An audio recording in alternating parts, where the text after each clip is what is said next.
These films just didn't do anything for me. Hey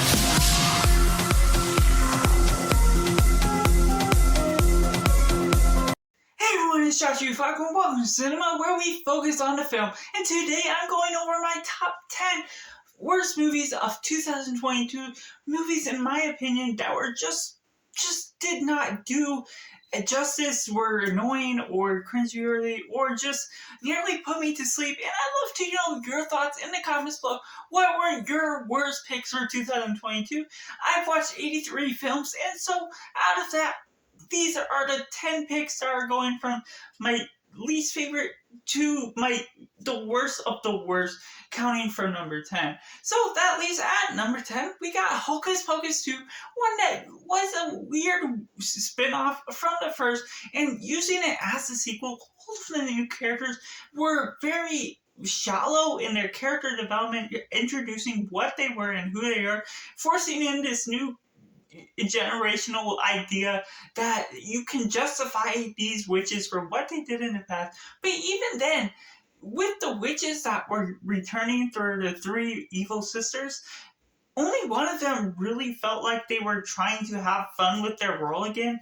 The other two were just giving decent performances, and overall it didn't sell the film to me at all. And coming in number 9, we have Blonde, one that is really great, and it's divided among the critics whether it's good or bad. And while I do see its really good qualities, its excellent cinematography, and Ana de Armas giving an excellent performance, the controversy is definitely there when you're over accentuating the life of a Hollywood actress, and you're going off of fake events. And while it is based off a book, using that, it still doesn't make the substance of the book or even the film that I watch any better than it should be, because you're over sexualizing everything and not making anything appealing just because you're making a well cinematography shot film. And it just really turned me off. I had to look away so many times just because of how disgusting it just made me feel watching it. And so that's just all I gotta say with that. And coming in at number 8, we have Teen Titans Go and Mayhem on the Multiverse. And while this had some good aspects to it, just with the Teen Titans and just DC superhero girls, it really is more of a DC superhero girls film, which wasn't bad in exploring that set of characters. But they're setting it up to be a multiversal film, just like you did in Everything Everywhere Ever Once, and the Multiverse of Madness from Marvel's Doctor Strange.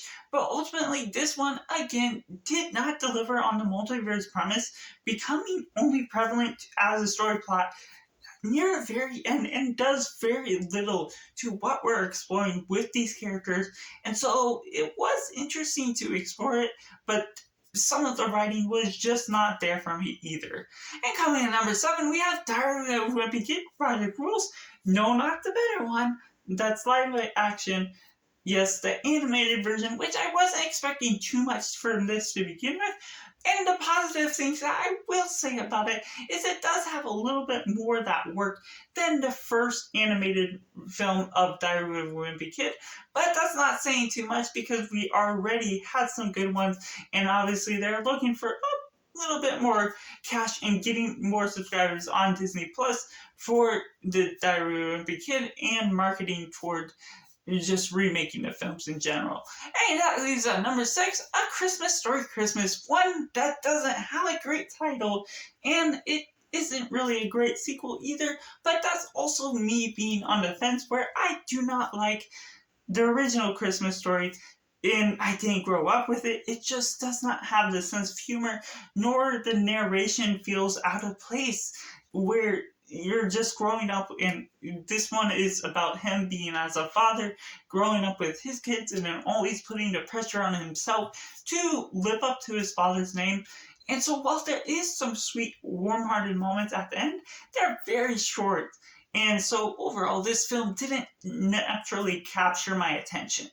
And that leaves at number 5, Pinocchio, Disney's live action. I'm kind of surprised it didn't go lower, but I was a little disappointed that it didn't live up to the original, just in the way they start as a good feeling film with all of the animation and adding a little bit more to the backstory to Pinocchio, but the way they make decisions from there on out is just not nearly as compelling. The new characters adds a weird sort of mixture. Some of the dialogue is really off-putting and gets tiring even with the same amount of runtime that you're getting with this film. And so overall, Pinocchio, as a live-action film, just did not work quite as well. And so at number 4, we had DC League of Super Pets, one that I didn't really get sold on the promise of the trailer. Just with Kevin Hart and Dwayne Johnson, their acting, even with voice performances, are way too familiar for me to adjust to feeling them as a different character than playing the same character over and over.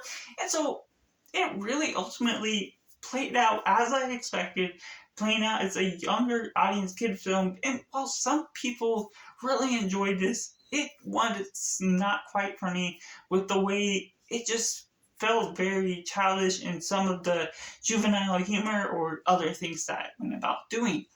And before I go to the worst of this batch, let me know down in the comments below what your worst movies of 2022 were, and let's get into it right now. Number 3, we have Hollywood Stargirl, one I was most disappointed with of last year, just because I did enjoy the first Hollywood Stargirl of that they had on Disney Plus, and so to see a Disney Plus original sequel was pretty promising.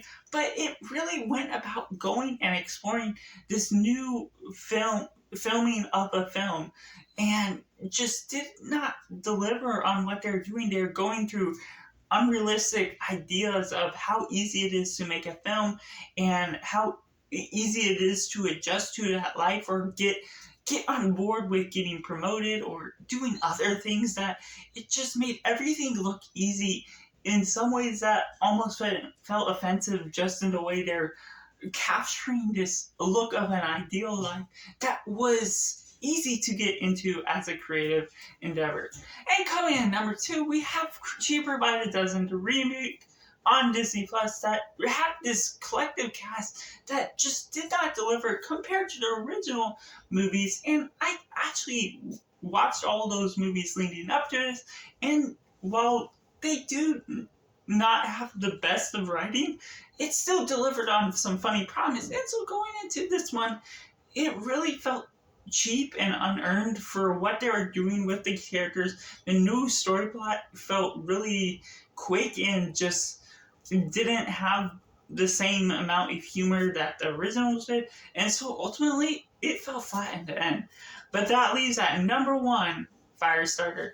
This one, I read the book of Stephen King's leading up to this one, and the original Dewey Moore one that I have not watched before reading this book. And so overall, I was really anticipating these films because I was really loving the book. It's actually one of my favorite books that I've read of recently, going over such elaborate plots. And while I wasn't naturally expecting a direct adaptation in the way that you would kind of be expecting for some books to go over, overall the choices made all throughout just felt completely turned off from the original plots.